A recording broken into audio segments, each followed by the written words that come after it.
Hi there, my name is Rabbi Leah Sternberg. I'm one of the rabbis at B'nai Jeshurun in Short Hills, New Jersey. And this week we are reading Parshat Shemot, the beginning of the book of Exodus. And this Torah portion begins with Moses' narrative. It's kind of ended the characters in the Torah that make up Genesis and begin Moses' story. It starts with his birth, his early time in Egypt, and of course his encounter with God at the burning bush. And one of the questions that this Torah portion begs us to consider and encourages us to ask is about the beginning of Moses' leadership style. It asks us the question of if leadership is learned or if we're born with it, and what qualities we all have that make us the leaders that we are, what qualities Moses has that makes him the leader that he is. And one of my favorite parts of this Torah portion is actually a midrash on this parsha that taught that once while Moses was tending to Yitro's sheep, his father-in-law's sheep, the story goes that one of the sheep ran away. And Moses ran after it until it reached this kind of small shaded place. And there it came across a pool and began to drink water. And Moses approached the sheep and said, "I didn't know you ran away because you were so thirsty.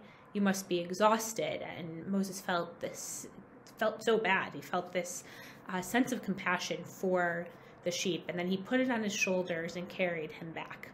And God said to him, "Since you tend to the sheep of human beings with such overwhelming love, you will be the shepherd of Israel."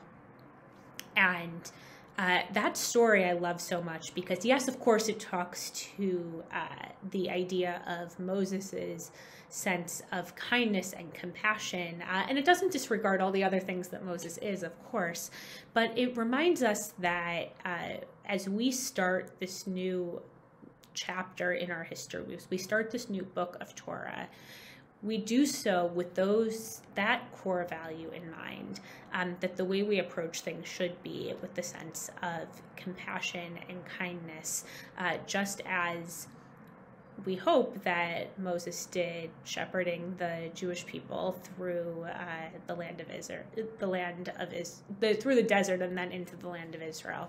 And I think it's so fitting that that happens at the beginning of our secular year. The fact that this Torah portion occurs so early in January and encourages us to be those shepherds of our world as we enter this new year, bringing kindness and compassion at the forefront of everything we do and all that we are. So in this new year, in this week and everything that comes forward, I hope we remember that midrash. We hope we remember that connection to this Torah portion and connection to what the book of Exodus has to come. Shabbat Shalom, everybody.